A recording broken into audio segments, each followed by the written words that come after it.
January 17th, 1945. Somewhere in Texas, the cellar smelled of damp earth and human fear. 11 women huddled in the darkness beneath a farmhouse they did not own in a land they did not know, waiting for monsters they had been promised would come. The youngest was 7 years old. The oldest was 63. Between them sat daughters and mothers, grandmothers, and wives, their bodies pressed together for warmth that had nothing to do with temperature. The only light came from a single candle, its flame trembling with every footstep that creaked across the floorboards above. In the corner closest to the earthen wall sat Margaret Richter, 24 years old, once a student at Barnard College in New York City, once a girl who dreamed of becoming a journalist for the New York Times. Now she was something else entirely.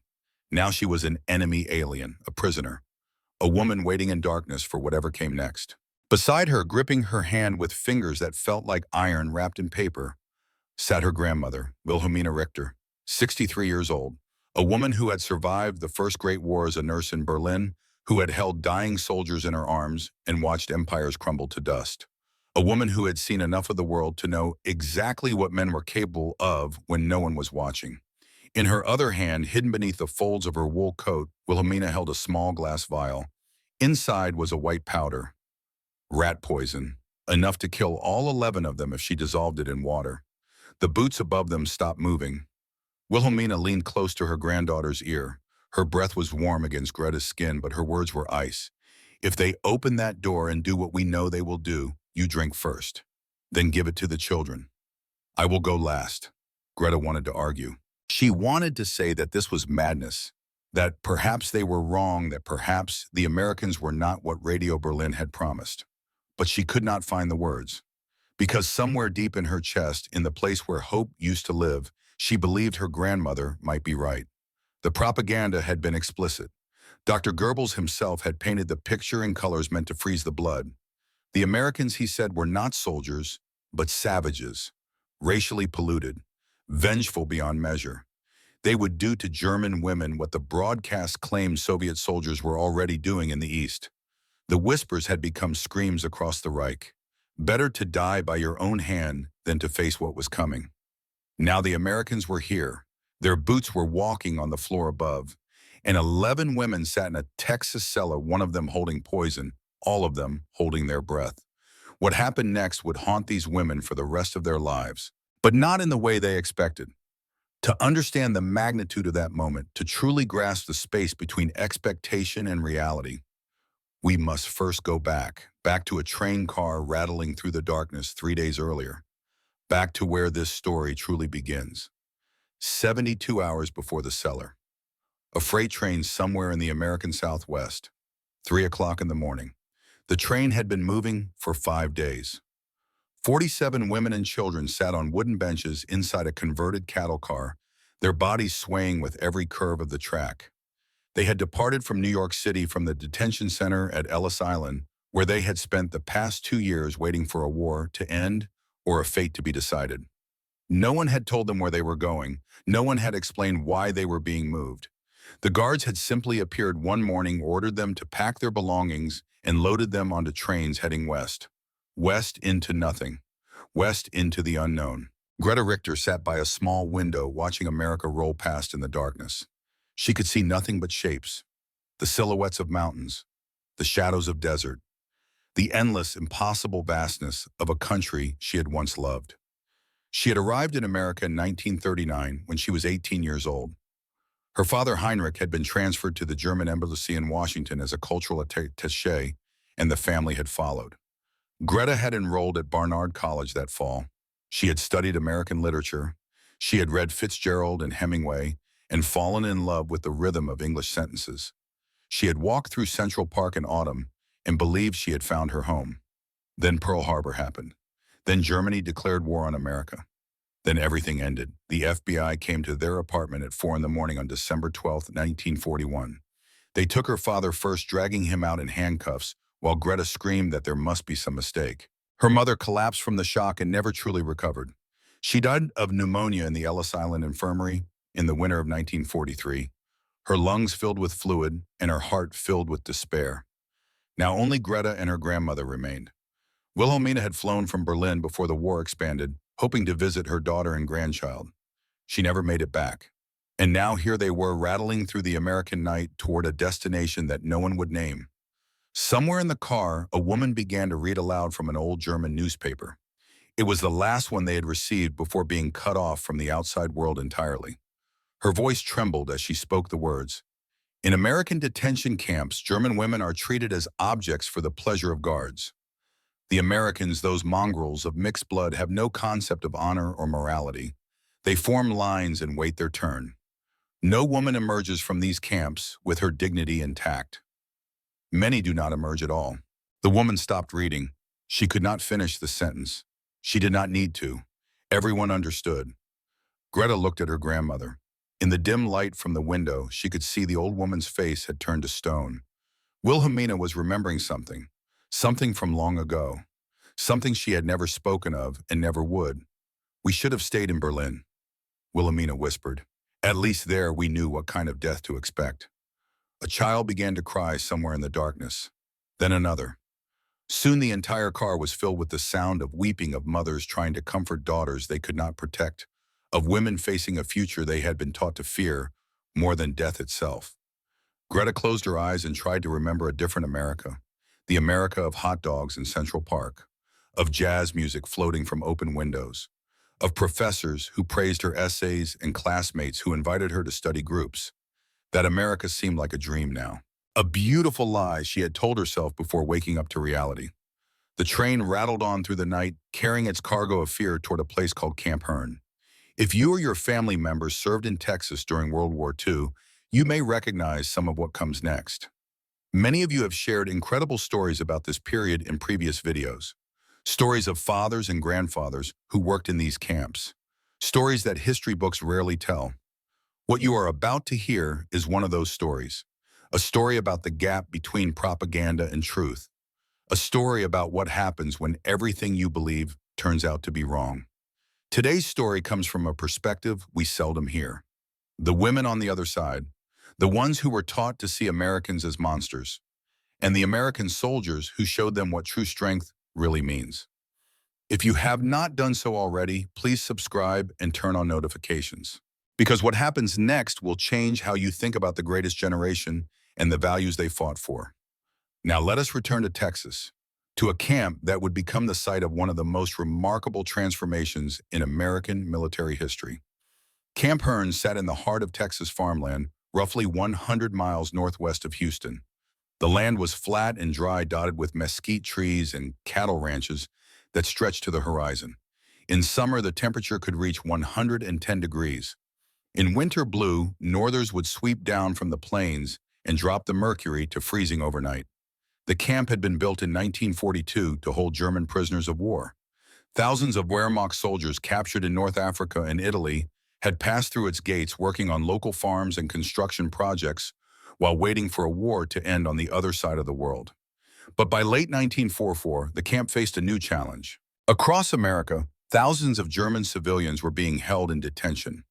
Diplomats and businessmen, teachers and housewives, anyone with German citizenship who had been living in America when war broke out.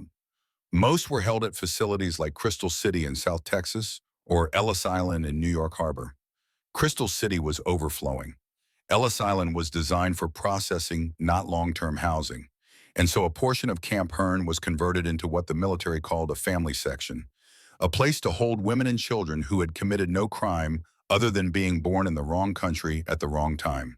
Captain William Morrison was put in charge of this new section, 45 years old, a veteran of the First World War who had fought in France and seen what men could become when civilization collapsed. He had watched villages burn. He had seen things done to women and children that haunted him still 2 decades later. Morrison had requested this assignment specifically, not because it was easy, but because it was important. He believed that America was better than its enemies, that democracy meant something more than just a word, and that the true test of a nation's character was not how it treated its friends, but how it treated its enemies when no one was watching. What Captain Morrison had planned for these women would become one of the most controversial decisions of his military career. Some would call it treason, others would call it the most American thing anyone had ever done. But that confrontation was still weeks away. First, there was the matter of the cellar, the rat poison, and the breakfast that would change everything. The train arrived at a small station outside Camp Hearn just before dawn on January 15th. The women and children were loaded onto canvas-covered military trucks and driven the final miles to the camp. None of them knew what awaited them. None of them dared to hope. Greta remembered the moment the truck stopped and the canvas flap was pulled back. She remembered squinting against the sudden light, her eyes adjusting after days of darkness. She remembered expecting to see barbed wire and guard towers, machine guns and snarling dogs. What she saw instead made no sense. There were wooden cottages with red tile roofs. There was a playground with swings and a small merry-go-round. There was a vegetable garden freshly tilled with rows of stakes waiting for spring planting. In the distance, she could see what looked like a swimming pool, its water glinting in the early morning sun. "This is a trap," Wilhelmina whispered beside her. "They want us comfortable before they strike." The women were unloaded in silence. They stood in a cluster near the trucks, 47 souls pressed together like sheep awaiting the wolf. American soldiers stood at a distance, watching but not approaching. None of them raised their weapons. None of them shouted orders. Then one of them stepped forward. He was young, perhaps 26 or 27 years old, tall and lean with sandy hair and blue eyes that reminded Greta of Texas skies. He was chewing gum with a slow, casual rhythm, as if this were the most ordinary morning in the world. He looked at a piece of paper in his hand, then looked at the women, then tried to speak in what might generously be called German. "Guten Tag, nein, wait. Guten Morgen. Ich bin Sergeant Crawford." He paused, consulting his paper again. "Haben Sie Hunger?" "Are you hungry?" No one answered. 47 pairs of eyes stared at this American soldier, as if he had asked whether they would prefer to be executed by firing squad or hanging. He was asking if they were hungry. What kind of trap was this? The sergeant scratched the back of his neck, clearly uncomfortable. He tried again, this time in English, speaking slowly as if that would somehow make the words more comprehensible. "Ladies, I know you have been through a lot. I do not know what they told you about us, but I promise you on my mother's grave, nobody here is going to hurt you. We are just supposed to take care of you until the war is over." Greta understood every word. She had spent 2 years at an American college. Her English was better than most native speakers, but she could not bring herself to translate. Not yet. Not until she knew whether this was real or simply a more elaborate cruelty. The sergeant sighed. He looked back at his fellow soldiers, then at the women again. Then he did something unexpected. He reached into his pocket and pulled out a chocolate bar. Hershey's. The wrapper was brown with silver letters. He held it up for the women to see, then unwrapped it slowly and took a bite. "See, not poisoned." He chewed, swallowed, smiled. He had a kind smile, Greta noticed, the kind of smile that reached his eyes. "We have got breakfast waiting for you in the mess hall. Eggs, bacon, toast the works. But first we need to get you settled into your quarters." Still no one moved. Still no one spoke. In the silence, a small voice broke through. It belonged to Liesel Hartmann, 7 years old, blonde pigtails and enormous blue eyes that had seen far too much for such a young face. Mama Liesel whispered in German, pulling at her mother's coat. "What did he say?" "What is that brown thing he is eating?" Her mother Ingrid, 32 years old and exhausted beyond measure, tried to shush her. But Liesel had already slipped free. She was walking toward the American sergeant, her small feet carrying her across the gap between enemy and enemy. Sergeant Crawford knelt down to meet her at eye level. He broke off a piece of the chocolate bar and held it out. "Hey there, little one. You want some? It is called chocolate. Schokolade." Ingrid Hartmann screamed, "Do not take anything from them."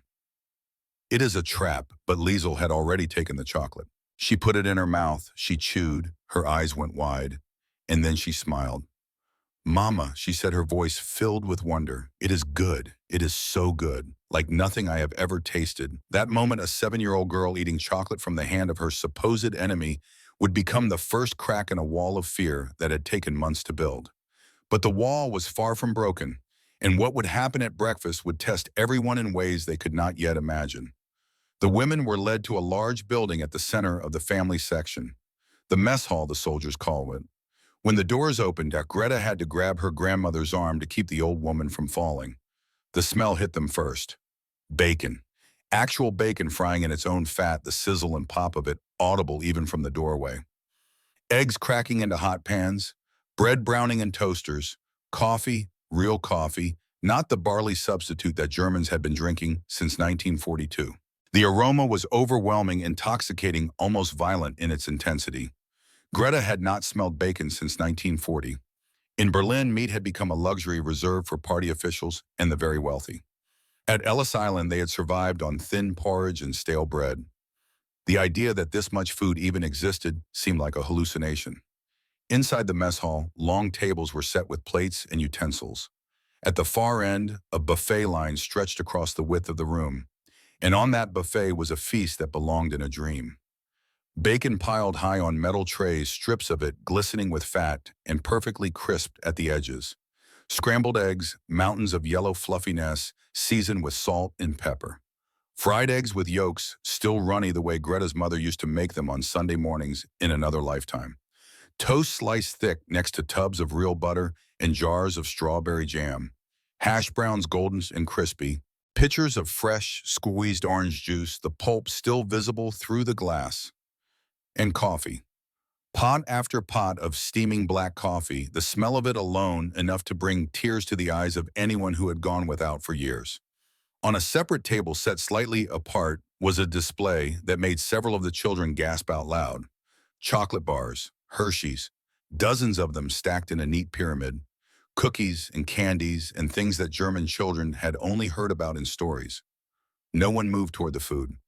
The 47 women and children stood frozen just inside the doorway, each staring at the buffet as if it were a coiled snake. This abundance, this impossible excess, could only be a trap. They had been taught this. They knew this. In their bones, they knew that no enemy would ever offer such generosity without expecting something terrible in return. From the kitchen, a man emerged. He was large. Not tall, but wide, with shoulders like a bull and hands that looked capable of crushing stones. His skin was deeply tanned, weathered by decades of Texas sun. A white apron stretched across his considerable belly, stained with grease and flour and evidence of hard work. His name was Tom Rodriguez. Everyone called him Big Tom, 52 years old, born in San Antonio to a Mexican mother and a Texan father. He had been cooking since he could reach a stove, and he had been feeding soldiers at Camp Hearn since the first prisoners arrived in 1942. Big Tom surveyed the frozen crowd of women and children. He had seen this before with the male prisoners. The disbelief, the suspicion, the certainty that kindness must be concealing cruelty. But somehow, seeing it in the eyes of mothers and grandmothers made it worse. He picked up a plate. He walked to the buffet line, slowly, deliberately making sure everyone could see. He filled the plate with bacon and eggs and toast. Then he sat down at one of the tables, picked up a fork, and began to eat. "See," he said between bites, his English accented with the musical lilt of his heritage. "Not poisoned. My mama would rise from her grave and beat me with a wooden spoon if I poisoned my own cooking." He smiled, and it was the kind of smile that transformed his weathered face into something almost beautiful. "Eat, señoras. Eat, little ones. In this room, there is only one rule. You eat until you are full. No questions asked." Still the women hesitated.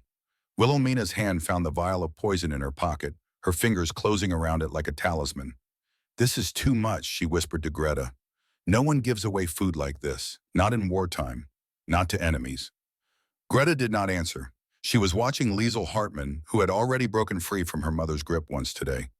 The little girl was staring at the pyramid of Hershey's bars with an expression of pure longing. Her small body was actually trembling. "Liesel, no, Ingrid," hissed, but Liesel was already moving. Her feet carried her across the mess hall floor, past the tables, past the buffet of bacon and eggs, straight to the chocolate. She picked up a bar with trembling fingers. She looked back at her mother, her face a mixture of defiance and desperation. Then she tore open the wrapper and bit down. The sound she made was not quite human.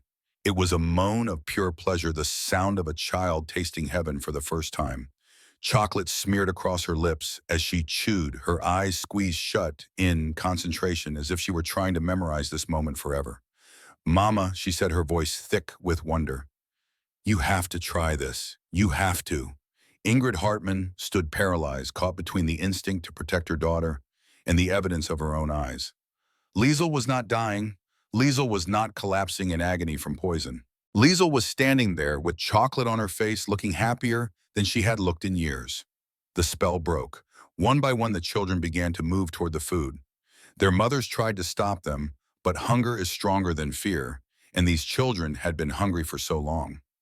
A boy of 10 grabbed a piece of bacon and stuffed it in his mouth. A girl of 12 poured herself a glass of orange juice and drank it in 3 desperate gulps. Within minutes, the buffet was surrounded by children eating with the frantic intensity of those who had learned not to trust that food would still be there tomorrow. The mothers followed slowly, reluctantly pulled forward by the sight of their children eating. They filled plates with trembling hands, still expecting at any moment for the trap to spring, for the soldiers to laugh and take it all away, for the nightmare to resume its natural course. But nothing happened. The soldiers stood at the edges of the room, watching but not interfering. Sergeant Crawford leaned against a wall, still chewing his gum, a small smile playing at the corners of his mouth. Big Tom had returned to the kitchen, and Greta could hear him singing something in Spanish as pots clanged and stoves hissed. Wilhelmina was the last to move.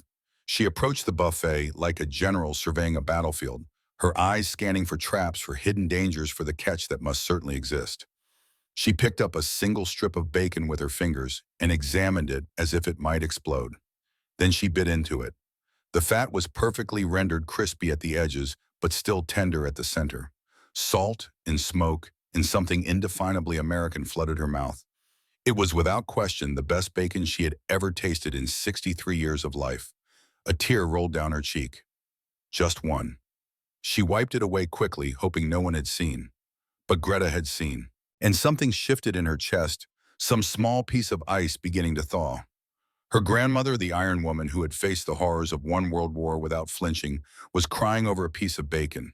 What kind of enemy feeds you until you weep? Greta would spend the next several months trying to answer that question. And the answer, when it finally came, would change everything she thought she knew about America, about Germany, about herself. But that morning in the mess hall of Camp Hearn, surrounded by the smell of bacon and the sound of children laughing, for the first time in years, all she knew was this. Something was not right with the story she had been told. The monsters were supposed to be cruel. The monsters were supposed to take what they wanted by force. The monsters were not supposed to hand out chocolate bars and fry bacon and tell you to eat until you were full. Either the propaganda had lied, or this was the most elaborate trap in the history of warfare. Greta looked at her grandmother, who was now cautiously adding eggs to her plate. She looked at Liesel Hartmann, whose face was smeared with chocolate and who was already reaching for a second bar. She looked at Sergeant Crawford, who caught her eye and gave a small nod as if to say, "See, I told you. Nothing to fear." And in that moment, in that mess hall filled with impossible abundance, Richter felt the first crack appear in the wall of fear she had been building for 3 years. It would take much more to bring that wall down completely. It would take the night of the generators. It would take a letter from her father. It would take watching her grandmother pour rat poison down a drain. It would take months of small kindnesses that added up to something revolutionary. But it started here, with bacon, with chocolate, with an American sergeant who spoke terrible German and smiled like he meant it. The next few hours would bring more surprises. The houses they would be assigned to, the beds with clean white sheets, the bathrooms with hot running water. Each revelation would chip away at what they thought they knew.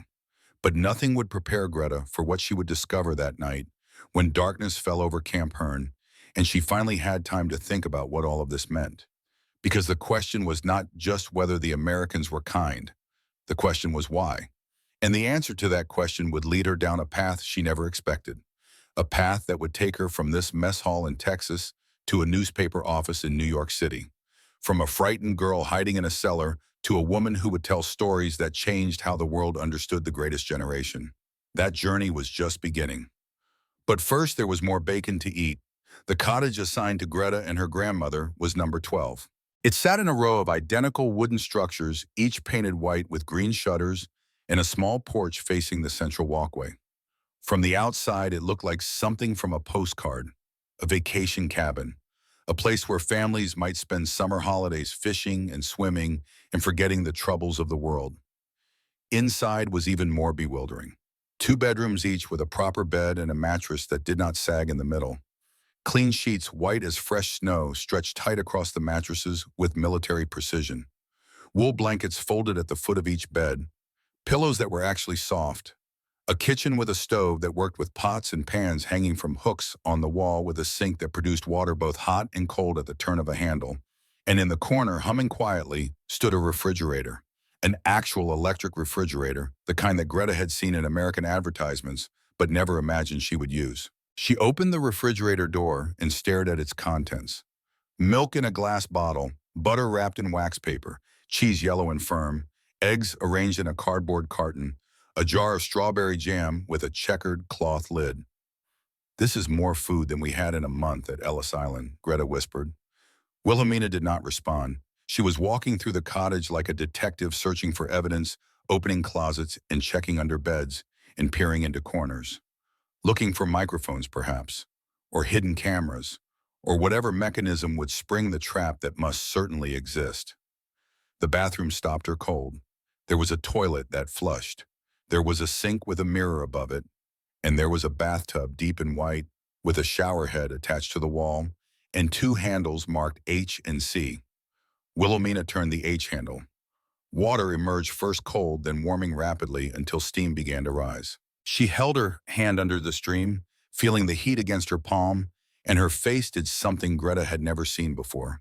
It crumpled, not into tears. Wilhelmina Richter did not cry, but her face crumpled inward, her features collapsing like a building whose foundations had suddenly given way. She turned off the water and stood there with one hand braced against the wall, breathing heavily. "Bowie," Greta said softly. "Grandmother, are you all right?" Wilhelmina straightened. The iron returned to her spine. When she spoke, her voice was flat and controlled. "This is how they break us. First they give us comfort, then they take it away. The fall will be harder because we have learned to hope." She walked out of the bathroom and sat on one of the beds. Her hand found the vial of poison in her coat pocket. She did not remove it, but Greta could see her grandmother's fingers curling around it, drawing strength from its presence. "I will not be fooled," Wilhelmina said. "I have lived too long and seen too much. This kindness is a weapon. I do not know how yet, but it is." Greta wanted to argue. She wanted to point out that they had been given food and shelter and hot water, that no one had threatened them or touched them or even raised their voice. But she knew her grandmother too well. Wilhelmina's beliefs had been forged in the fires of the First Great War, hardened by decades of watching the world prove her darkest expectations correct. A single morning of American hospitality would not change that. Instead, Greta said nothing. She walked into the bathroom and closed the door. She turned on the hot water and let it run. She removed her clothes garments she had worn for nearly a week straight and stepped into the stream. The sensation was almost painful. Hot water cascaded over her shoulders, down her back, across skin that had not felt truly clean in longer than she could remember. Steam rose around her, filling the small bathroom with warmth and moisture. She found a bar of soap on a small shelf and held it to her nose. Lavender. The smell hit her like a physical blow. Her mother had used lavender soap. Every Sunday in Berlin, before everything changed, her mother would draw a bath and add lavender oil to the water. The scent would drift through their apartment, mixing with the smell of fresh bread from the bakery downstairs and the sound of church bells in the distance. Greta began to cry. She cried for her mother, dead in an infirmary on Ellis Island, buried in a grave that Greta had never been allowed to visit. She cried for her father, locked away in some camp in North Dakota, his fate unknown. She cried for the life she had lost, the future that had been stolen, the girl she used to be before the world went mad. She cried for herself, for the fear that had become her constant companion, for the nights spent wondering what would happen when the Americans finally decided to do what the propaganda promised, for the exhaustion of being perpetually afraid. The hot water washed her tears away, mixing them with soap and steam, carrying them down the drain and out of sight. When Greta finally emerged from the shower, wrapped in a towel that was white and soft and smelled of nothing but cleanliness, she felt something she had not felt in years. She felt human again. But as she looked at herself in the mirror, water dripping from her hair, she asked the question that would haunt her for days to come. Why? Why would the enemy give her lavender soap and hot water? Why would they feed her bacon and eggs and chocolate? Why would they house her in a cottage with clean sheets and a working refrigerator? The propaganda said Americans were monsters. Monsters did not give their victims hot showers. Either the propaganda was wrong, or the Americans wanted something so terrible that they needed their victims comfortable and trusting first. Greta stared at her reflection and did not know which possibility frightened her more. To understand what happened in the days that followed, we must step outside the cottage and look at Camp Hearn from a different angle. We must see it through the eyes of the men who ran it, because they too were fighting a battle, though not the kind that involved guns and tanks. Captain William Morrison sat in his office, a converted supply room in the administrative building, and stared at a report on his desk. The report detailed the arrival of the 47 women and children, their assignment to housing, their consumption of breakfast that morning. It noted that one elderly woman had been observed concealing something in her coat pocket, possibly a weapon or contraband. Morrison knew what it was. His intelligence officer had briefed him. Rat poison. Enough to kill a dozen people. The captain was not surprised. He had seen the reports from the European theater. He knew what German propaganda was telling its citizens about American soldiers. He knew that women in the Eastern Territories were killing themselves and their children rather than face capture by the advancing Allies. The question was what to do about it. Some of his officers had suggested confiscating the poison by force, searching the woman and her belongings, removing the threat, asserting control. It was the military solution, the efficient solution. Morrison had rejected it immediately. If we take it by force, he told his staff that morning, we prove every lie they have been told about us. We become the monsters they expect. Instead, we will show them who we really are. We will give them no reason to use that poison. And eventually, when they understand that they are safe, they will get rid of it themselves. His officers had exchanged glances. Some of them thought their captain was naive. Some thought he was soft. A few, the ones who had seen combat and understood that war was not just about killing enemies, but about deciding what kind of people you wanted to be, thought he might be the wisest man they had ever served under. Morrison himself was not certain. He only knew that he had seen enough cruelty in his lifetime. In France in 1918, he had watched soldiers on both sides commit acts that still woke him, screaming in the night. He had promised himself then that if he ever had power over others, he would use it differently. Now he had power over 47 women and children who believed he was going to destroy them. What he did with that power would define not just his own soul, but his country's character. He picked up his pen and began to write orders. Extra rations for the family section, a doctor's visit for anyone who needed medical attention, school supplies for the children, seeds for a vegetable garden once the weather warmed. If we cannot convince them with words, he wrote in his personal journal that night, we will convince them with actions, every single day, until they have no choice but to believe. It was a gamble. Some would call it foolish. But Morrison believed in the idea of America more than he believed in the reality of any particular American. And the idea of America was not revenge. The idea of America was that all people deserve dignity, even enemies, even in wartime, even when no one was watching. Whether that idea would survive contact with reality remained to be seen. Sergeant James Crawford had his own reasons for being at Camp Hearn, and they had nothing to do with idealism. 6 months earlier, he had been on a beach in Normandy, D-Day, the 6th of June, 1944. He had jumped from a landing craft into water that turned red. Within seconds, had waded toward a shore that was exploding with machine gun fire, had watched friends he had trained with for 2 years torn apart before they reached the sand. He had killed men that day. Germans. Boys not much older than himself, wearing the wrong uniform, following orders from leaders who had led them into a war they could not win. He had shot them and stabbed them and beaten them with the stock of his rifle when his ammunition ran out. He had done things that he could not speak of, that he would never speak of, that lived in a locked room in his mind that he refused to open.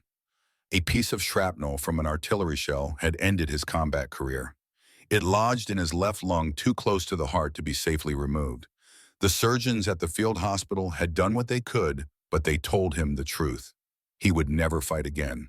His lung would only ever work at 60% capacity. Running would leave him gasping. Climbing would leave him dizzy. He was 27 years old and his war was over. They had sent him to Camp Hearn because it was quiet, guard duty, light work, a place to wait out the rest of the war while his buddies continued to fight and die across the ocean. Crawford had expected to hate it.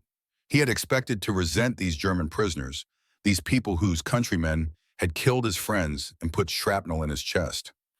He had expected to count the days until he could go home to San Antonio and try to forget that any of this had ever happened. But then he had met the prisoners, not the soldiers.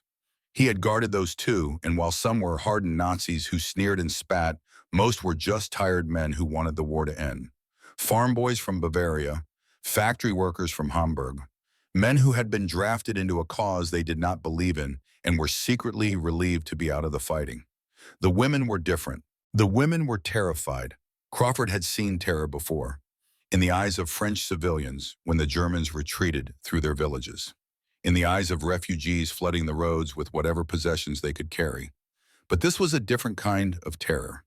This was the terror of people who believed that the worst was yet to come, who were simply waiting for the moment when the mask would slip and the true face of their captors would be revealed. He thought about his grandmother, Elsa Crawford née Müller, who had emigrated from Bavaria in 1890 and married a Texas rancher and raised 7 children in the hill country outside San Antonio. She had made the best schnitzel in the state, everyone said so, and she had sung German lullabies to Jimmy when he was small, and she had died the previous year while he was in England preparing for the invasion. He had not been able to say goodbye. He had not been able to attend the funeral. He had received the news in a telegram, just 2 paragraphs, and he had read it in his bunk and then gone out to the training field and practiced killing until his arms gave out. These German women were not his grandmother. He knew that, but they were someone's grandmother, someone's mother, someone's daughter, and they were looking at him with the same fear that haunted the eyes of refugees on French roads, the same certainty that something terrible was about to happen. He could not undo what he had done in Normandy. He could not bring back the men he had killed or the friends he had lost. But here in this strange corner of Texas, he could do something different. He could show these women that not all Americans were what their propaganda claimed. He could give a little girl chocolate and watch her face light up and feel something other than the numbness that had filled him since June. It was not redemption. Crawford did not believe in redemption, but it was something, and something was better than nothing. If you served in the military during World War II, or if your father or grandfather did, I would love to hear your thoughts on this. What was it like to guard prisoners, to see the enemy up close, and realize they were human too? Many of you have shared powerful stories in previous videos about this very subject. Stories about fathers who came home changed by what they had experienced. Stories about the complicated emotions of seeing the enemy not as monsters, but as people. Please share your memories in the comments below. And if you are enjoying this story, please take a moment to like the video and share it with others who might appreciate this piece of history that is too often forgotten. Now let us return to Camp Hearn, because something is about to happen that will change everything. 3 days after arrival, a letter. Greta was sitting in the small library that had been set up in one of the administrative buildings. The collection was modest, mostly donated books from local churches and civic organizations, but it was more reading material than she had seen in 2 years. She had found a copy of Hemingway's A Farewell to Arms and was slowly working through it, letting the English words wash over her like the hot water in her shower. A knock on the door made her look up. Sarah Mae Johnson stood in the doorway, 38 years old, the head nurse for the family section. She had red hair going gray at the temples and a face full of freckles in a Texas accent so thick you could spread it on toast. "Miss Richter, I have something for you." She held out an envelope. The paper was thin, almost translucent, covered with stamps and official markings. Greta's heart stopped when she saw the handwriting on the front. It was her father's. From the Red Cross, Sarah Mae explained. "Mail takes a while to get processed through all the sensors, but they try to forward everything eventually." She paused, her face softening. "I hope it is good news." Greta took the envelope with trembling hands. She did not open it. She could not. Not here, not with someone watching. She clutched it to her chest like a lifeline and walked out of the library without a word. She found a bench behind the vegetable garden, hidden from view by a row of young tomato plants. Her fingers shook as she tore open the envelope and unfolded the letter inside. "My beloved daughter," the letter began. "I am writing to you from Camp Fort Lincoln in North Dakota. I am alive. I am healthy. I am being treated well. Greta had to stop reading. Tears blurred her vision. She wiped them away roughly and continued. The Red Cross has informed me that you and your grandmother are now in Texas at a similar facility. I hope this letter finds you safe. I hope you are not afraid. I know what the broadcasts from Berlin have said about the Americans. I know what you have been taught to expect. But I must tell you something, daughter. Something important. They are not what the propaganda claims. I have been at Fort Lincoln for nearly 2 years now. I have been treated with respect. I have been given adequate food and shelter. I have been allowed to read and write and even teach German classes to soldiers who wish to learn. No one has harmed me. No one has threatened me. The guards are not friendly, but they are not cruel. Greta, I know you are frightened. I know your grandmother is frightened, but I am asking you to do something difficult. I am asking you to open your eyes. Look at what is actually happening around you, not what you were told would happen. Trust your own observations, not the words of men in Berlin who have never met an American in their lives. I do not say this because I have forgotten what our country has done. I do not say this because I am naive about war. I say this because I have seen both sides now and I have learned something painful but true. Humanity is not limited by national borders. Good and evil exist in every country, including our own. Perhaps especially our own. I love you, daughter. I love your grandmother. We will see each other again when this madness ends. Until then, please take care of yourself. Please give these Americans a chance to show you who they really are. Your loving father, Heinrich Greta, read the letter 3 times.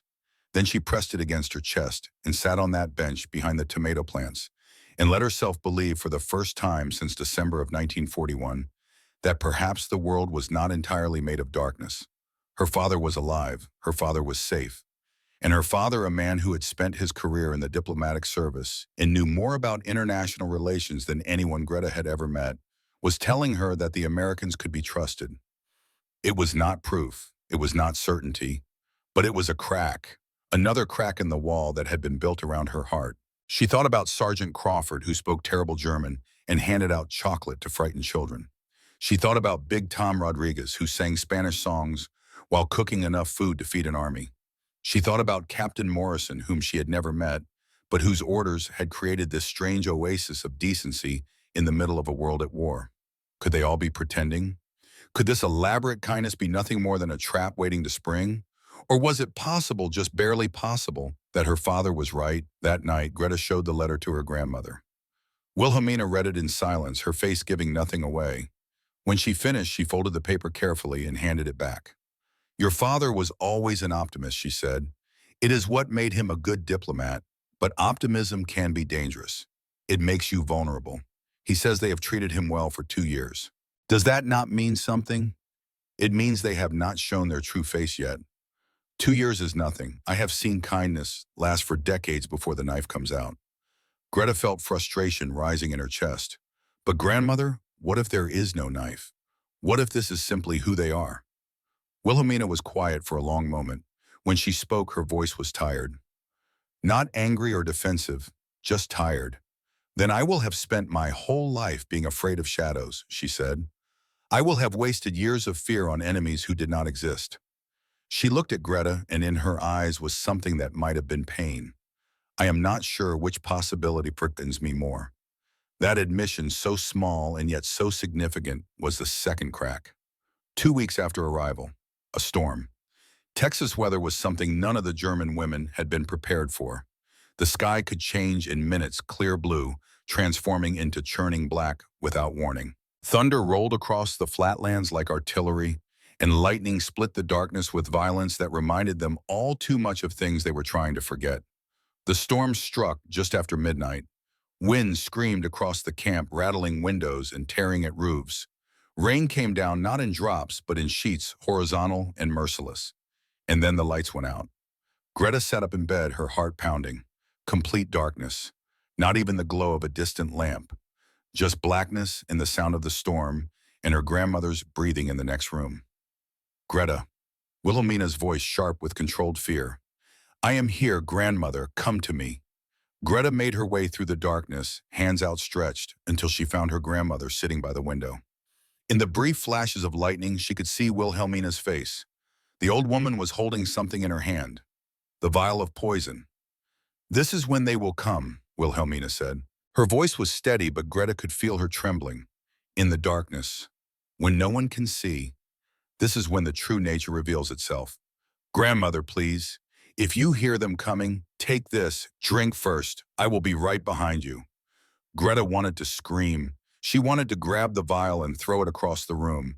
She wanted to shake her grandmother until the old woman understood that this fear was killing them both more slowly, but just as surely as any poison. But before she could speak, she heard something. Not footsteps, not the sound of doors being broken down. Something else. The roar of machinery. Greta moved to the window and looked out. Through the rain, through the darkness, she could see lights moving. Flashlights. Dozens of them. And behind the flashlights, something large and mechanical being dragged through the mud. She heard voices, American voices, shouting to be heard over the storm. "Come on, boys, get that generator moving. Captain says the family section gets power first. Those women and kids need light. A generator." They were bringing a generator. In the middle of a storm, in the middle of the night, American soldiers were dragging heavy machinery through the mud so that German women would not have to sit in darkness. Greta watched as the soldiers struggled with the equipment. She could see Sergeant Crawford among them, soaking wet, his face twisted with effort as he pushed against the generator's weight. Other men she did not recognize were pulling ropes, hauling the machine toward the center of the compound. 10 minutes passed. 15. The soldiers worked in the rain without stopping, without complaining, without any of the cursing and shouting that Greta would have expected. They moved with the focused efficiency of men who had done difficult things before and would do difficult things again. Then the generator roared to life. Light flooded the compound. Not dim emergency light, but real light, bright and steady. The darkness retreated, and suddenly Greta could see everything. The other cottages with their windows glowing. The central pathway transformed into a river of mud, and the soldiers, drenched and exhausted, standing around the generator with expressions of satisfaction on their faces. One of them looked up. Sergeant Crawford. He was scanning the windows of the cottages, checking to make sure the power had reached everyone. His eyes found Greta's window, and he raised his hand in a small wave. Not a triumphant gesture, just an acknowledgement. "We did this. You are safe," Grandmother Greta whispered. "Come look." Wilhelmina moved to the window. She stood beside her granddaughter and watched as the American soldiers high-fived each other and began to disperse, some heading to barracks, others staying to monitor the generator. They were laughing now. Someone had told a joke, and even through the rain and the glass, Greta could see them shaking with laughter. "They could have waited until morning," Greta said. "They could have let us sit in darkness. No one would have blamed them. It is only one night." Wilhelmina did not respond. She was staring at the generator, at the light it produced, at the soldiers who had worked in a storm to bring it to life. Her hand was still closed around the vial of poison, but her grip had loosened. The light meant visibility, accountability. It meant that the occupiers were not afraid of being seen. And it meant that the women who had expected darkness and violence were instead given illumination and safety. This was the moment. Greta did not recognize it then. It would take her years to understand the significance of what she had witnessed. But this was the moment when everything changed. Not in a flash of revelation, but in the slow, quiet understanding that comes when reality persistently contradicts expectation. Wilhelmina stood at that window for a long time. The storm continued to rage outside, but the light held steady. The generator hummed its mechanical lullaby, and the darkness did not return. When she finally spoke, her voice was barely audible. "They could have done anything," she said. "In the darkness, in the chaos. No one would have known. No one would have stopped them. But they brought light instead," Greta said. "They brought light instead." Wilhelmina looked down at the vial in her hand. Such a small thing, a few grams of white powder in a glass container. For weeks it had been her security, her guarantee that she would not have to endure what she feared most. It had given her a sense of control in a situation where she had no control at all. But now, looking at that light, listening to that generator, she felt something she had not felt in months. She felt foolish. The vial was not security, it was surrender. It was allowing the lies of the Nazi propaganda to win even from thousands of miles away. It was killing herself and her granddaughter, based on nothing but fear and rumor, and the words of men who had never met an American in their lives. She thought about her son Heinrich, sitting in a camp in North Dakota, writing letters about kindness and humanity. She thought about the little girl Liesel eating chocolate with her face smeared in joy. She thought about the bacon and eggs and coffee, the hot showers and clean sheets, the small daily kindnesses that added up to something revolutionary. And she made a decision. "Greta," she said, "follow me." Wilhelmina walked to the bathroom. She turned on the light, that beautiful electric light powered by a generator that American soldiers had dragged through a storm. She held the vial over the sink. "Grandmother." "I was wrong," Wilhelmina said. The words seemed to cost her something. 63 years of learning to distrust the world, 63 years of being proved right again and again, all of it being challenged by men who brought light instead of darkness. "I was wrong. Not about everything, not about the evil that humans can do, but about these people, about this place." She opened the vial and poured its contents into the sink. The white powder swirled against the porcelain, mixed with water, and disappeared down the drain. Gone. Destroyed. The death that Wilhelmina had carried in her pocket for months washed away like a bad dream. Greta watched the poison vanish and felt tears sliding down her cheeks. This time she did not wipe them away. "Thank you," she whispered. "Thank you, grandmother." Wilhelmina turned off the faucet and gripped the edge of the sink. Her shoulders were shaking. "Do not thank me," she said. "I should have done this weeks ago. I should have trusted your father. I should have trusted you. Instead, I let fear make me into something I am ashamed of. You kept us safe. You did what you thought was necessary. I kept us afraid. There is a difference." They stood in that small bathroom, grandmother and granddaughter, illuminated by electric light, surrounded by the sound of rain and the distant hum of the generator. Something had ended. Something had begun. Wilhelmina turned to face Greta. In her eyes was a vulnerability that the younger woman had never seen before. Always the iron grandmother, the unshakable matriarch, the woman who had survived wars and losses and disappointments without breaking. Now she looked old, tired, human. "I have spent my whole life preparing for the worst," Wilhelmina said, "and perhaps that kept me alive, but it also kept me from living." She reached out and touched Greta's face, a gesture so tender that it made Greta's breath catch. "You have your whole life ahead of you. Do not spend it the way I spent mine. Do not let fear become your prison." "I will try," Greta said. "That is all I can promise. That is enough. That is more than enough." The storm continued outside, but inside the cottage there was peace. For the first time since arriving at Camp Hearn, Greta and her grandmother sat together without the weight of hidden poison between them. They drank tea made from the supplies in their kitchen. They listened to the generator humming in the distance. They talked about Heinrich and about the future and about what it might mean to start again.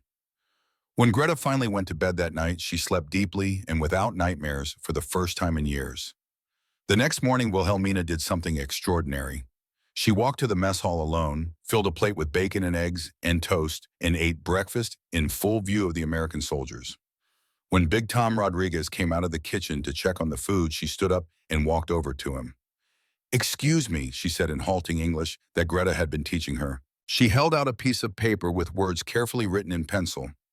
"I want to bake for the soldiers, to say thank you for the light." Big Tom looked at the paper, then at the old woman, then back at the paper.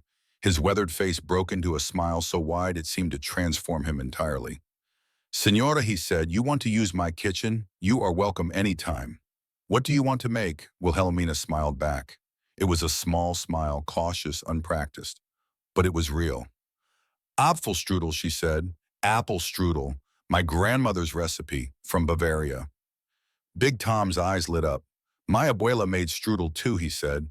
"She called it something different, but same idea. Apple cinnamon, lots of butter." "Yes," Wilhelmina said, "lots of butter." They stood there, the German grandmother and the Mexican Texan cook, united by the universal language of pastry, and somewhere in that moment another crack appeared in walls that had separated enemies for generations. The strudel would come later that week.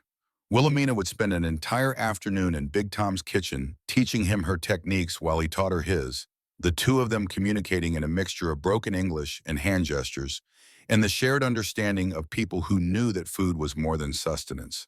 When the strudel emerged from the oven, golden and fragrant with a cinnamon and caramelized apple, Wilhelmina cut it into squares and arranged them on a tray. She walked to the administrative building where the American soldiers gathered during their breaks. Sergeant Crawford was there. Captain Morrison was there. A dozen other men whose names she did not know, but whose faces she had begun to recognize. "For you," Wilhelmina said, holding out the tray. "For the light, for the chocolate, for everything."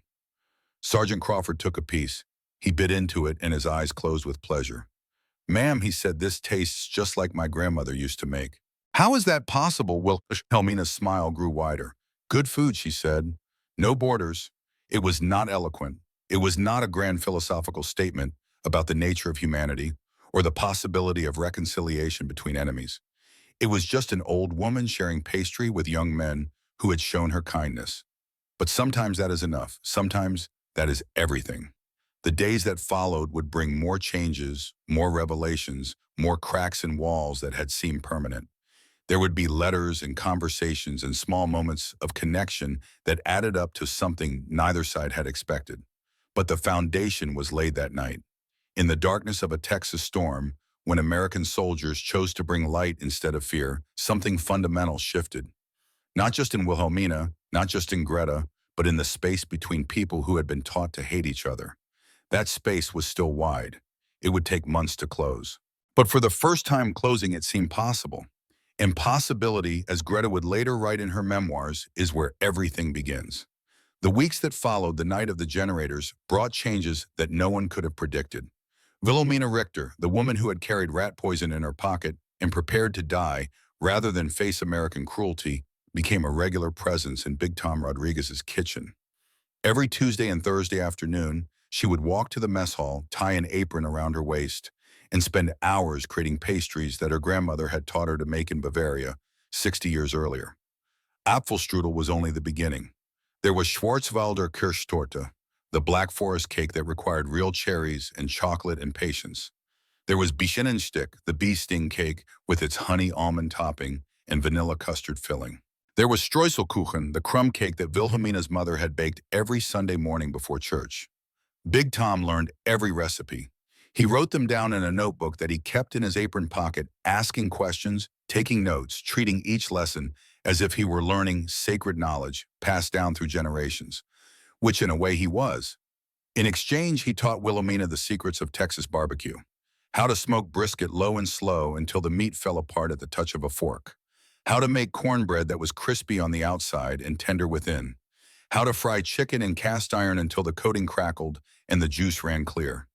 They communicated in broken phrases and hand gestures and tastes and smells, and the universal language of people who understood that food was love made visible. And slowly, through flour and sugar, and hours spent side by side, something remarkable happened. They became friends. Not friends in the way that word is often used casually and without weight. Real friends. The kind who could sit in comfortable silence. The kind who knew each other's stories, each other's losses, each other's fears. Wilhelmina learned that Big Tom had lost his son in the Pacific, a Marine killed on some island whose name she could not pronounce. Big Tom learned that Wilhelmina had lost her husband in the First War, her daughter to pneumonia, her country to madness. They were both survivors. They both knew what it meant to keep living when the people you loved did not. One afternoon in late March, as they were preparing bread dough together, Wilhelmina said something that surprised them both. "You remind me of my husband," she said. Her English had improved dramatically over the weeks. Not in appearance. He was thin, you are not. But in here, she touched her chest. The same kindness, the same patience, the same way of making people feel safe. Big Tom stopped kneading. His large hands rested on the dough, still and quiet. "That is the nicest thing anyone has said to me in a long time, Senora." Wilhelmina smiled. "It is the truth. I do not give compliments I do not mean." From that day forward, they called each other by their first names. Tom and Mina, two people from different worlds who had found common ground in a kitchen in Texas. Greta watched her grandmother's transformation with wonder and something like hope. The Iron Woman was softening not into weakness, but into something stronger. Flexibility instead of brittleness. Openness instead of fear. It was like watching a plant that had been kept in darkness finally find the sun. She was changing too. The vegetable garden behind the compound had become her sanctuary.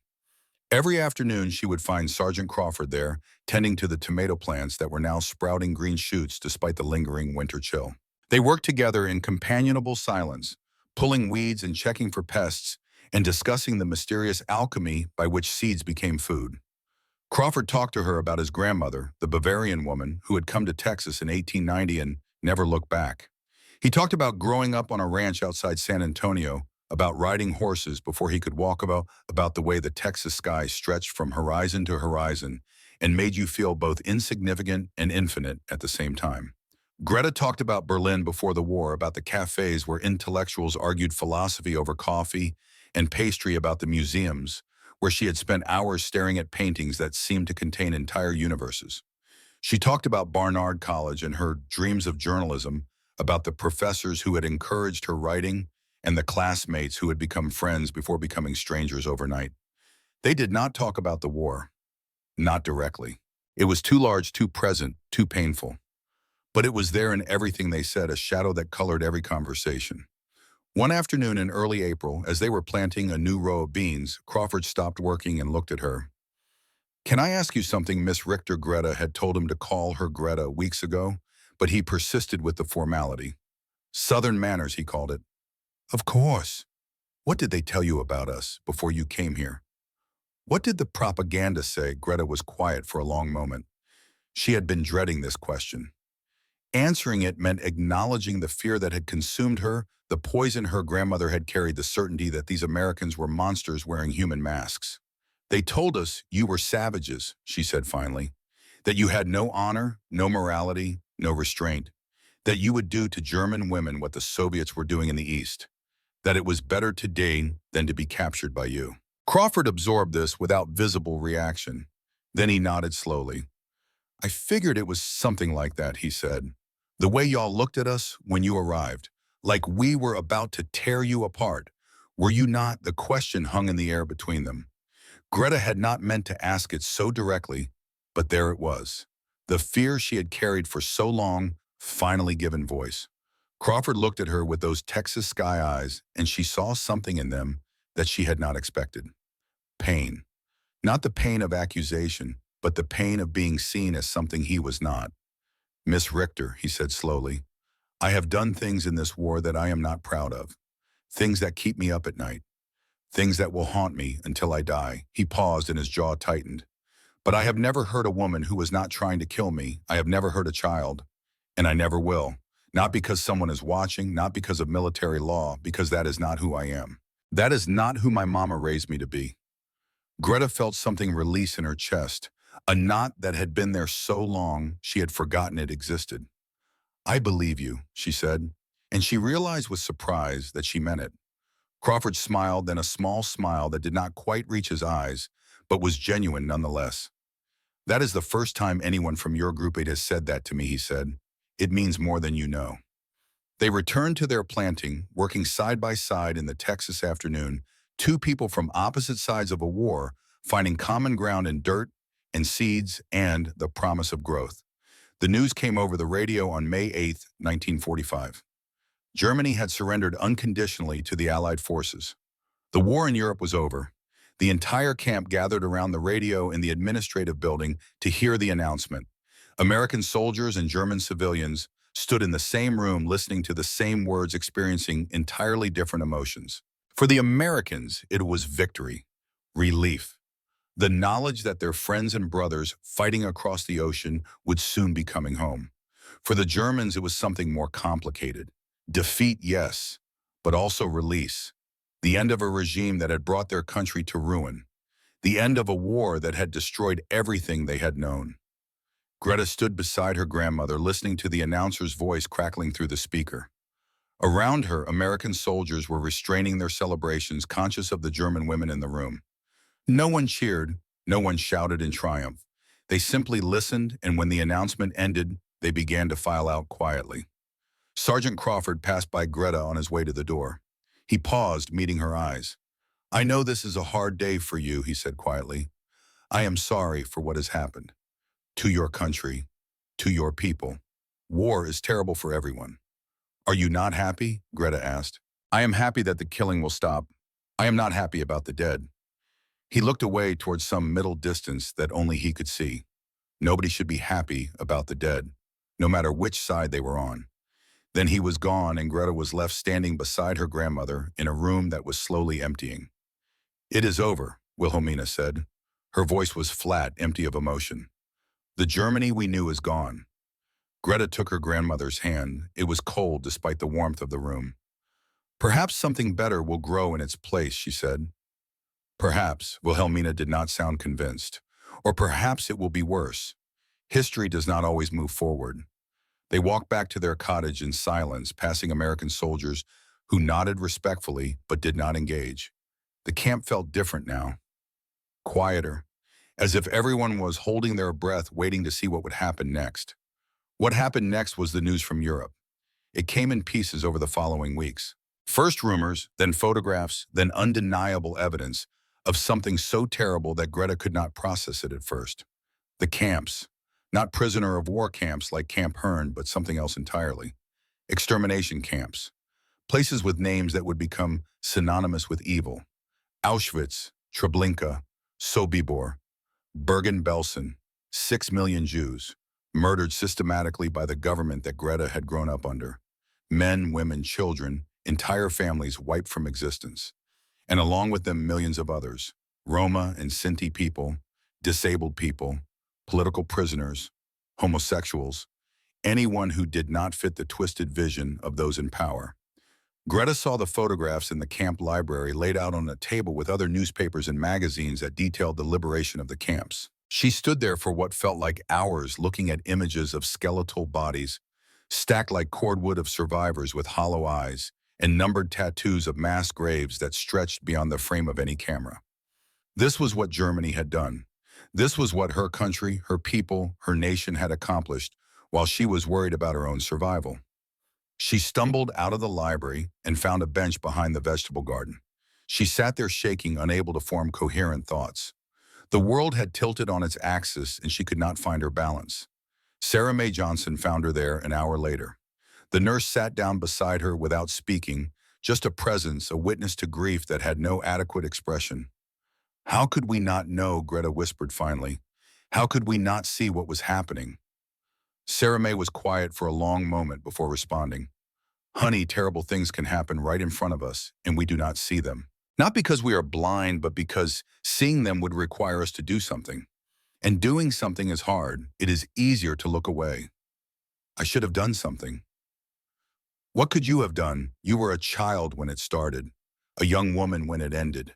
What power did you have against an entire government, an entire military, an entire nation gone mad?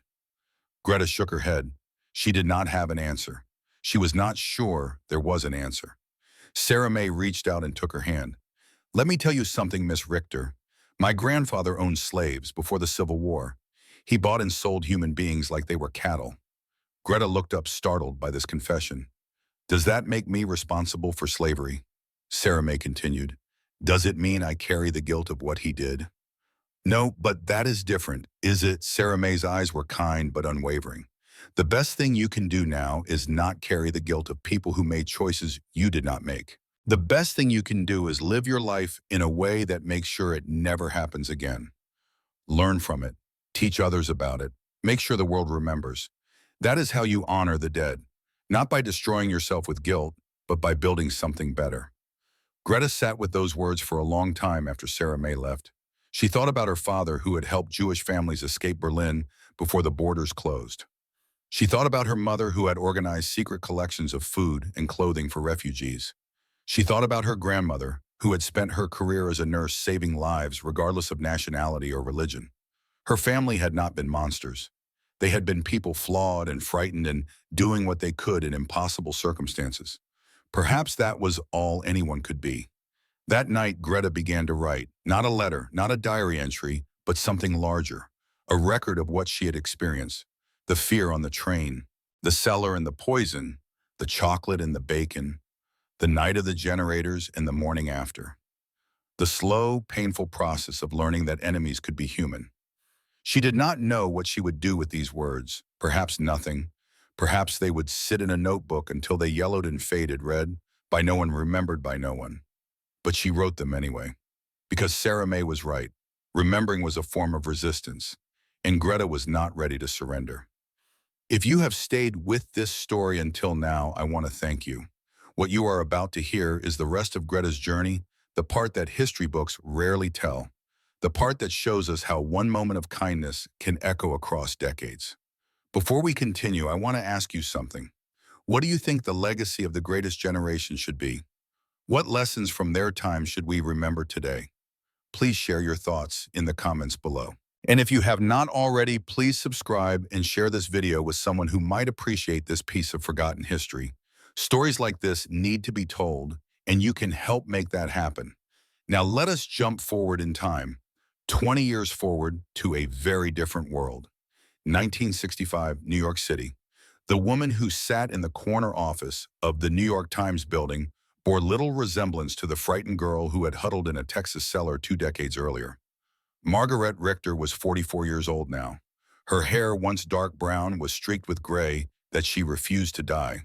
Her face carried lines that spoke of years spent chasing stories in difficult places. Her eyes, though, were unchanged, still sharp, still curious, still hungry for truth. On the wall behind her desk hung photographs that documented a remarkable career. Greta interviewing Martin Luther King Jr. during the Montgomery bus boycott. Greta standing before the Berlin Wall, notebook in hand, capturing the moment when a city was divided. Greta receiving the Pulitzer Prize for her series on refugee experiences during the Hungarian Revolution. She had become exactly what she had dreamed of becoming before the war interrupted everything. A journalist, a storyteller, a witness to history. But today she was not writing about kings or walls or revolutions. Today she was writing about something closer to home. The manuscript on her desk was nearly complete.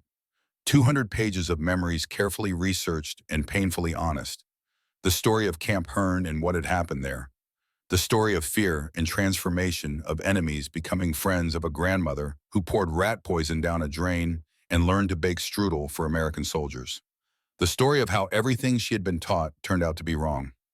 Greta picked up her pen and wrote the final paragraph. In the darkness of that Texas cellar, I learned the most important lesson of my life. That strength does not require cruelty. That victory does not require annihilation. That a society built on freedom and plenty can afford to treat even its defeated enemies with dignity. The American soldiers who guarded us at Camp Hearn were not saints. They were ordinary men. Farmers' sons, factory workers, school teachers in uniform. But they chose every single day to be decent. And in that choice, they showed me what true strength looks like. They showed me what America at its best can be. She set down the pen and looked out the window at the Manhattan skyline.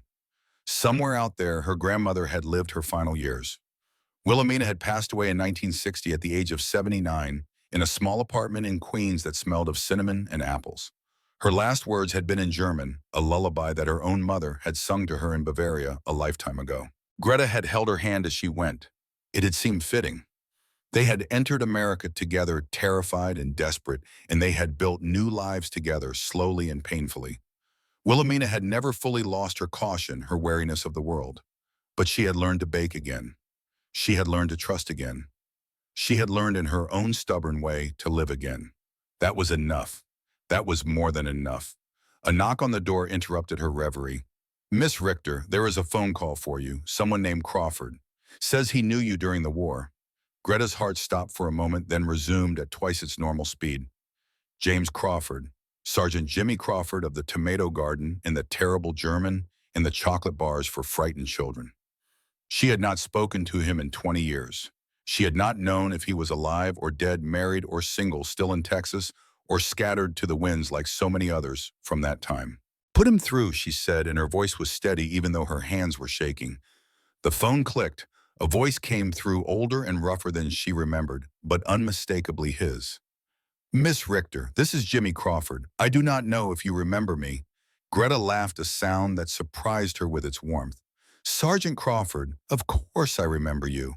You taught me how to grow tomatoes." A pause, then a chuckle that carried the dust of Texas roads and the echo of years gone by. "Well now," he said, "I am glad someone remembers the important things." They talked for an hour. Crawford was still in Texas running the family ranch outside San Antonio. He had married after the war, had 3 children, had buried his wife to cancer just 2 years earlier. He had thought about Greta over the years, wondered what had happened to the young German woman who spoke perfect English, and asked questions that made him think. "I read your articles sometimes," he said, "in the papers. You became exactly what you wanted to become." "I almost did not," Greta said. "Without Camp Hearn, without what happened there, I might have spent my whole life afraid. You helped change that. I did not do anything special. Just treated people like people. That should not be remarkable. But it was. That is what you do not understand. In a world full of cruelty, choosing kindness is the most remarkable thing anyone can do." Silence on the line. When Crawford spoke again, his voice was thick.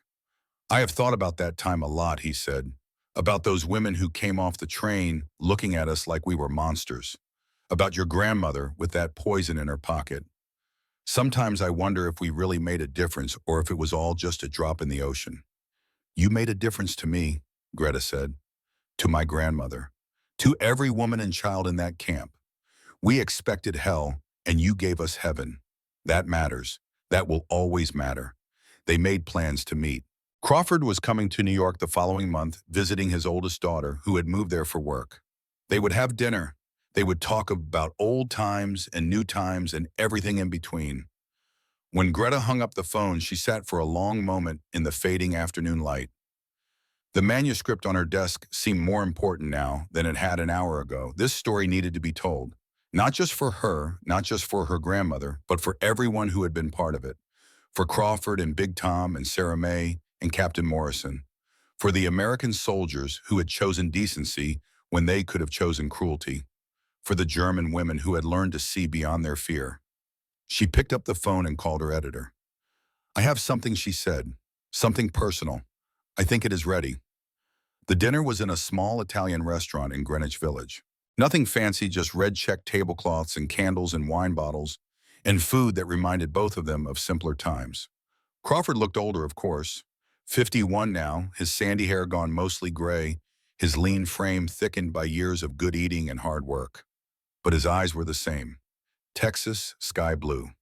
Kind and steady and utterly without pretense. They talked for 3 hours. About Camp Hearn and what had happened there. About their lives since then. About children and careers and losses and gains. About the strange path that had led from a vegetable garden in Texas to an Italian restaurant in New York. Over coffee, Crawford reached into his jacket pocket and pulled out a small glass jar. Inside were dried seeds, brown and wrinkled with age. "These are from the tomatoes we grew together," he said. "I have kept them all these years, replanted them every season. They are the great-great-grandchildren of those original plants." Greta took the ring, turning it in her hands. Such a small thing. Seeds. The promise of growth, of continuity of life persisting across time. "Why did you keep them?" Crawford shrugged, but his eyes were bright with something that might have been tears. "I am not sure," he said. "At first it was just habit. Then it became ritual. And somewhere along the way it became something more." He paused, searching for words. "Those tomatoes reminded me that good things can grow even in hard times. That people who are supposed to be enemies can plant seeds together and watch them become something beautiful. Every time I harvested them, I thought about you and your grandmother and all those scared women who learned to trust us. I thought about how things could have gone differently and how glad I am that they did not." Greta held the jar of seeds, and for a moment she was 24 again, kneeling in Texas dirt with her hands deep in soil, listening to a young sergeant talk about his grandmother's schnitzel and wondering if the world could ever make sense again. "I want you to have them," Crawford said. "You are writing the story. These seeds are part of it. Plant them somewhere. Let them grow. Let them remind you of what is possible when people choose to be kind." Greta looked at the man across the table. The enemy who had become a friend. The soldier who had taught her that strength and gentleness could coexist. "Thank you," she said, "for the seeds, for everything." Crawford smiled, and in that smile was the echo of a young man handing chocolate to a frightened child. "Thank you for believing me," he said. "That day in the garden when I told you I would never hurt you, you believed me. That meant everything." They parted on the sidewalk outside the restaurant, promising to stay in touch, knowing that they would. Some connections transcend time and distance and all the barriers that history throws between people. Greta walked home through the New York night, the jar of seeds in her purse feeling lighter than she had in years. Tomorrow she would deliver her manuscript to her editor. Soon the world would read her story, would know about Camp Hearn and the women who expected monsters and found men instead. But tonight she just walked, through streets that had become home, under lights that never went out, thinking about generators and Texas storms and the simple revolutionary act of choosing light over darkness. There is a photograph in the National Archives taken in the spring of 1945 at Camp Hearn, Texas. It shows a group of German children surrounding an American soldier. He is handing out chocolate bars. The children are smiling, tentative, uncertain smiles, but smiles nonetheless. They are reaching for the chocolate with hands that have forgotten how to trust, remembering how to hope. In the background, a woman watches. Her face is unreadable. She holds a white cloth in her hands, perhaps a flag of surrender, perhaps just laundry. Her posture speaks of exhaustion and weariness and something else, something that might be the beginning of belief. The soldier is not looking at her. He is focused on the children, his rifle slung over his shoulder, pointed at the ground. His face is patient and kind, the face of someone who understands that earning trust takes time. This is not a moment of triumph. It is not a moment of defeat. It is something rarer and more precious than either. It is a moment of transformation. The slow, painful, beautiful process by which enemies become human to each other, by which propaganda dissolves in the face of lived reality, by which fear makes way for something better. Greta's book was published in the fall of 1970. It was called The Light in the Cellar, and it told the story of 11 women, a vial of poison, and the American soldiers who changed everything by simply being decent. The reviews were mixed at first. Some critics called it naive, a whitewashing of American history that ignored the nation's many failures and cruelties. Others called it sentimental, a story too hopeful for a world that had seen too much horror. But the readers understood. Letters poured in from across the country. From veterans who had served in camps like Hearn and never spoke about it. From children of those veterans who finally understood why their fathers had been the way they were. From German Americans who had lived through internment and never had their stories told. From ordinary people who needed to believe that kindness could triumph over fear. One letter came from a man in San Antonio. Tom Rodriguez Jr., son of Big Tom, the cook who had taught Wilhelmina to make Texas barbecue.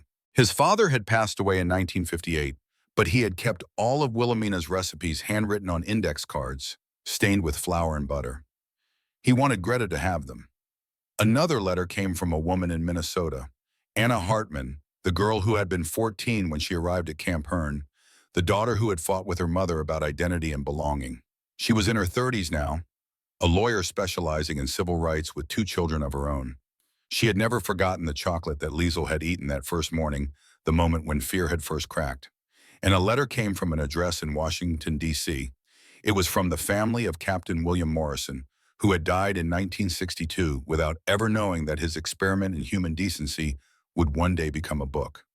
His daughter wrote that her father had spoken of Camp Hearn often in his final years. He had considered it the most important thing he ever did, more important than any battle or decoration or promotion. He had believed until his last breath that the true measure of a nation was how it treated its enemies. Greta answered every letter.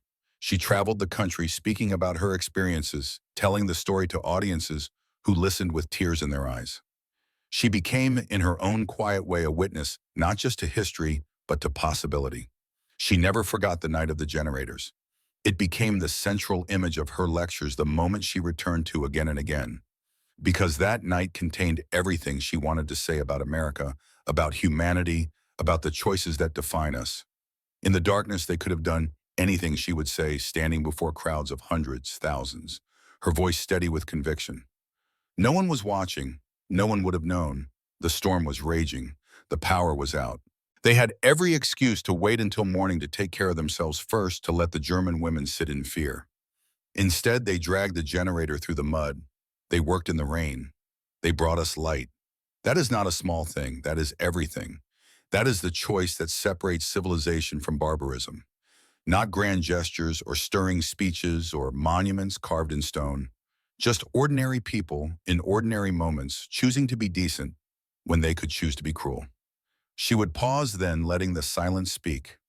My grandmother carried poison because she believed the Americans were monsters. She was ready to kill herself to kill me rather than face what she thought was coming. And instead of monsters, she found men who gave her chocolate and bacon and a kitchen to bake in. She found friendship with a Mexican Texan cook who lost his son in the Pacific. She found humanity where she expected horror. That is the story of Camp Hearn. That is the story I want you to remember. Greta Richter died on a spring morning in 2003 at the age of 82. She was in her apartment in Manhattan, surrounded by books and photographs and the accumulated treasures of a life well lived. On her windowsill in a small pot grew a tomato plant. It was descended from the seeds that Jimmy Crawford had given her 35 years earlier. Every spring she planted them. Every summer she watched them grow. Every fall she saved the seeds for the following year. Crawford himself had passed away in 1995 at 82 on his ranch in Texas. His obituary mentioned his service in World War II, his decades as a rancher, his children and grandchildren who continued his legacy. It did not mention Camp Hearn or the German women or the night he helped drag a generator through a storm. Some stories are not told in obituaries. They live in other places, in letters saved in boxes, in recipes written on index cards, in seeds passed from hand to hand across decades, in the memory of those who were there and those who heard the stories and those who will hear them still. The generators hummed through that Texas night in 1945. They brought light to women who expected darkness. They proved that the monsters of propaganda were lies, that the enemy could be human, that strength did not require cruelty. Somewhere in America today, descendants of those generators still run. The electrical grid that powers our homes, our hospitals, our schools, carries within it the echo of that choice. Light instead of darkness. Kindness instead of fear. The revolutionary act of treating enemies as human beings worthy of dignity. This is the inheritance of the greatest generation. Not just victory in battle, but victory over the worst impulses of the human heart. The choice made again and again to be better than we have to be. The next time you flip a switch and light fills a room, remember Camp Hearn. Remember the women in the cellar. Remember Sergeant Crawford and Big Tom and Captain Morrison and all the ordinary Americans who chose to bring light instead of darkness. Remember that the same choice is available to you every day, in every moment. The choice to be kind when you could be cruel. To be generous when you could be selfish. To see the humanity in those you have been taught to fear. That choice is the true meaning of the light. And unlike the generators of Camp Hearn, that light never needs fuel. It only needs you. The darkness did not return. It does not have to return. The choice is ours. Thank you for listening.